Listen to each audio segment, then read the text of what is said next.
একটা দেশ আর একটা দেশের সম্বন্ধে যদি কিছু করে সেটা সেই দেশকে করতে হয়। আমরা দুঃখিত, আমরা মর্মাহত, অনেক মানুষ আগেও মারা গেছে, এখনো অত্যাচারিত হচ্ছে, আগেও আন্দোলনেও অনেক ছাত্রছাত্রীরা মারা গেছে এবং আজও তার রেস চলছে।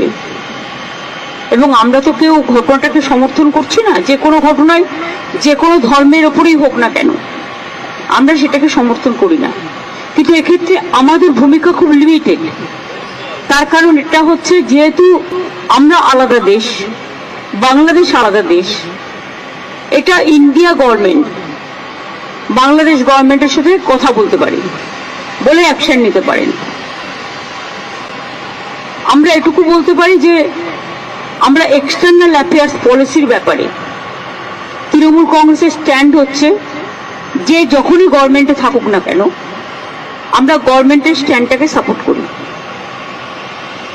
কাজেই আমাদের বক্তব্য খুব পরিষ্কার, কোনো ধর্মের ওপরে, কোনো বর্ণের ওপরে, কোনো জাতির ওপরে কোনো অত্যাচারই আমরা মানি না, না হিন্দু, না মুসলমান, না শিখ, না খ্রিস্টান, আমরা সবাই এক, এটাই আমাদের প্রিন্সিপাল।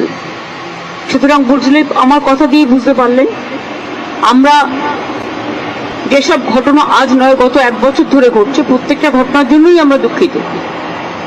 কিন্তু দুঃখিত হলেও আমরা যেহেতু একটা অন্য দেশের নাগরিক এবং আমাদের স্টেট গভর্নমেন্ট আছে, কিন্তু সেন্ট্রাল গভর্নমেন্টও আছে, সুতরাং এটা জিওআই মানে government of India can take up the matter with the Bangladesh government. এটা বোথ দ্য কান্ট্রিজ কথা বলতে পারে, সেটেল করতে পারে।